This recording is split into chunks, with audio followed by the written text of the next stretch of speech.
Olá, tudo bem com você? Vamos hoje à nossa última aula de redação. Vamos falar sobre uma questão delicada, a diferença entre gêneros literários. Qual é a diferença entre poesia e prosa? Você consegue delimitar quais são as características de uma e outra?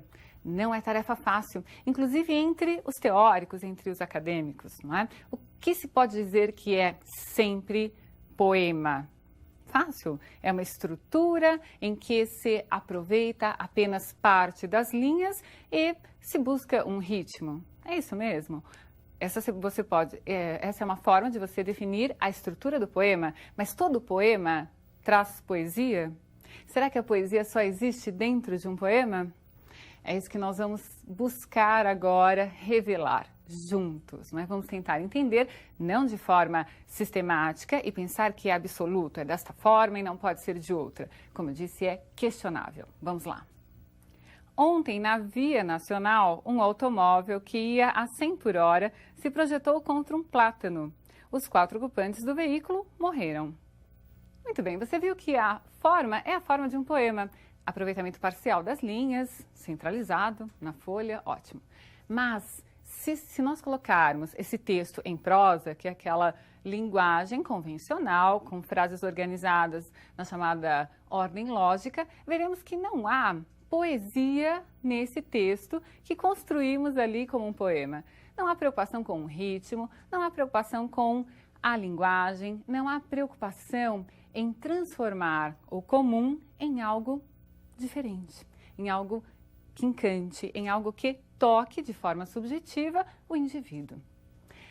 Perceba que a poesia traz necessariamente um trabalho de elaboração de ritmo, elaboração na seleção da linguagem, para que se transforme aquilo que poderia ser objetivo e único em algo universal.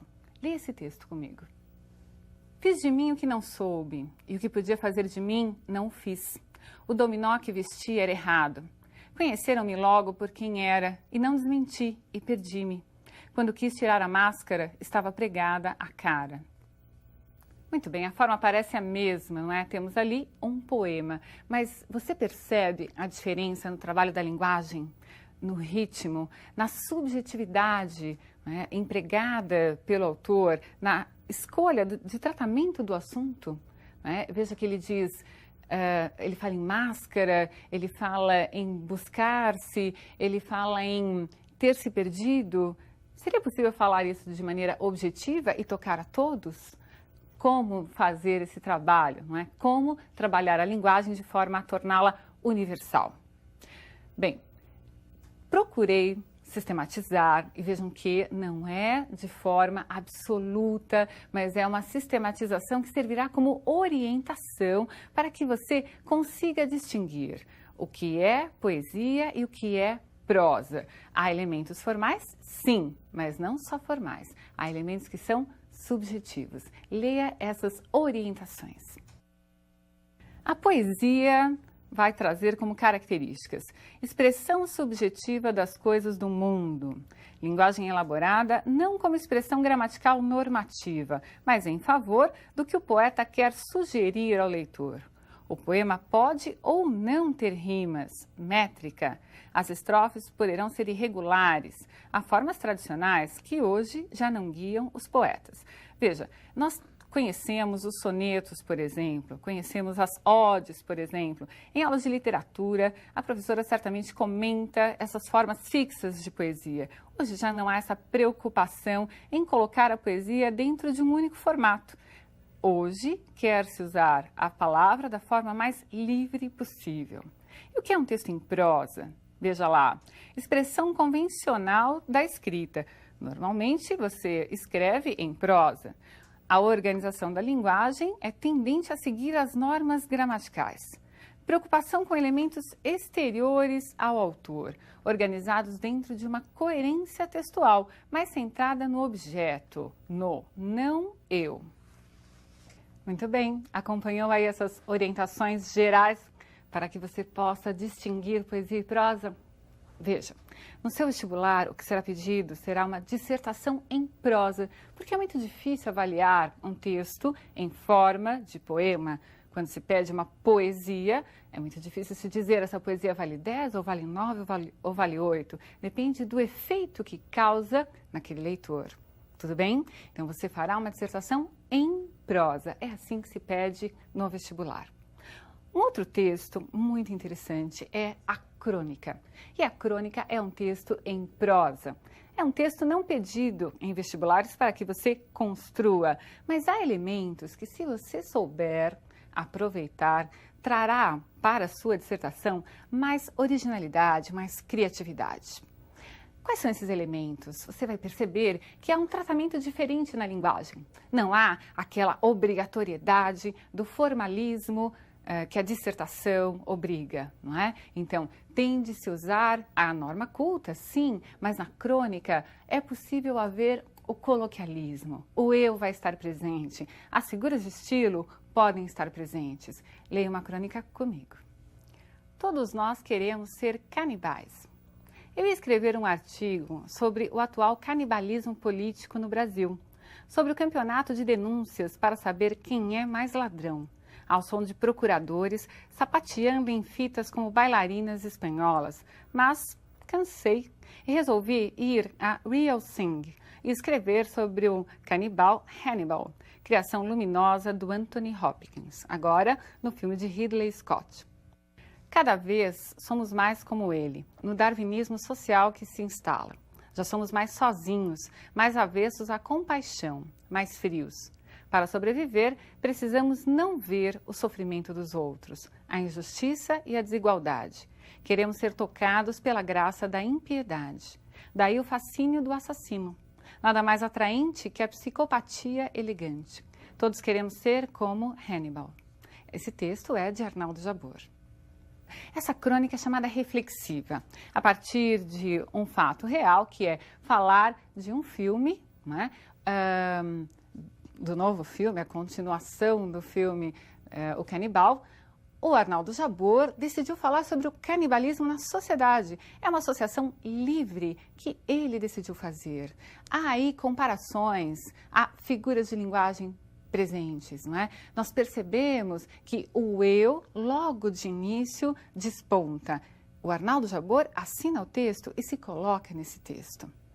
Essa é a característica da crônica, não ter uma única forma, mas o coloquialismo e o aproveitamento de um fato cotidiano, isso você pode guardar aí como uma maneira de delinear a crônica. Vejamos outro estilo de crônica. À beira de um ataque de nervos. Por que estou à beira de um ataque de nervos? Ah, meus caros amigos, por não sei quantas razões, como aliás, muitos de vocês certamente estão. A primeira é meu ganha-pão, ou seja, os caraminguás que botam em minha conta bancária em consequência de me pagarem para eu escrever e comprarem meus livros. Passo de 8 a 12 horas por dia em frente a este monitor, que presentemente encaro. E sei que não vou conseguir, continuo achando que ninguém vai, cortar os tais 20% exigidos. Creio que vou ter de mudar de profissão, principalmente se fizer um dia quente, porque aí o computador exige ar-condicionado. Deus que me livre de tal transe, porque, então, serão 6 dias de suspensão em castigo por minha irresponsabilidade. Não tanto por causa das crônicas, que poderão mudar de dia de escritura, e sempre haverá algum amigo a cuja casa eu possa ir para escrevê-las. Mas, quanto aos livros, é impossível. Às vezes, só um dia de interrupção pode fazer todo o trabalho desandar. Alegarão alguns defensores da literatura brasileira que, com isso, o racionamento estará produzindo um efeito inestimavelmente valioso. Mas a verdade é que eu tenho de prestar atenção no dinheirinho da feira e as perspectivas não fazem bem a meus nervos. O texto é de João Ubaldo Ribeiro. Você conseguiu perceber como o João Ubaldo Ribeiro se sente à vontade escrevendo aí a sua crônica? Ele está falando sobre o próprio ofício de ser escritor, de ser cronista, e usando um fato cotidiano que é a questão do racionamento de energia. Ele partiu deste fato, mas falou do ofício dele, não é? Ele precisa escrever, ele quer escrever e o racionamento irá atrapalhar na sua no andamento da sua função, do seu ofício. Essa característica presente de o autor falar sobre o próprio texto é a marca da metalinguagem. Então, através da própria linguagem utilizada, o autor constrói o texto. Ele usa a crônica para falar da crônica. Tudo bem? Conseguiu perceber isso? Vamos ver então mais um tipo de crônica, mais próximo de você certamente. É a crônica esportiva. A partir de um fato esportivo, cria-se um texto.